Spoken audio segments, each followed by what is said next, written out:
Certains soirs, les sous-sols de l'ancien QG de Churchill à Londres accueillent des visiteurs particuliers. Pendant une nuit, ils jouent aux apprentis espions. C'est ici que le Premier ministre britannique Winston Churchill a vécu pendant la Seconde Guerre mondiale. Le bunker a depuis été transformé en musée. Ce soir, le lieutenant Millicent Fawcett est chargé de briefer les nouvelles recrues. Vous devez être capable d'accueillir des gens, de rencontrer des gens, d'aller à des rendez-vous, de savoir quoi porter et de quelle façon, quoi manger et quand, et de vous fondre en général sans qu'on sache que vous êtes un agent britannique dans la France occupée.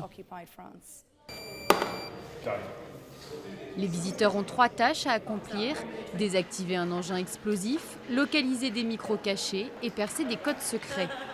L'idée est d'attirer plus de jeunes dans le musée. Il devrait y avoir plus de choses comme ça à Londres. C'est génial, parce que plein de gens qui ne connaissent pas le musée sont venus ce soir, sans intérêt particulier pour l'histoire, et ils ont beaucoup appris grâce aux missions. Les épreuves requièrent toute une variété de compétences. Mais même les meilleurs auraient eu peu de chances de décrocher la mission en France dans les années 40. Certains agents anglais n'avaient pas un très bon accent quand ils parlaient français, donc quelquefois, on disait qu'ils venaient du Canada et ça passait. Quant à ceux qui avaient un parent français, le père ou la mère, ils étaient quasi bilingues.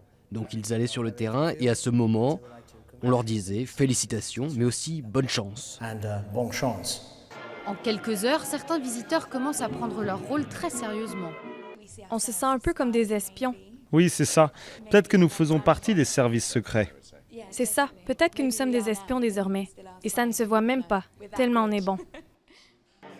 Tous ces exercices d'espionnage finissent par donner soif. Le champagne est servi pour décompresser, dans un style plus digne de James Bond que la France occupée.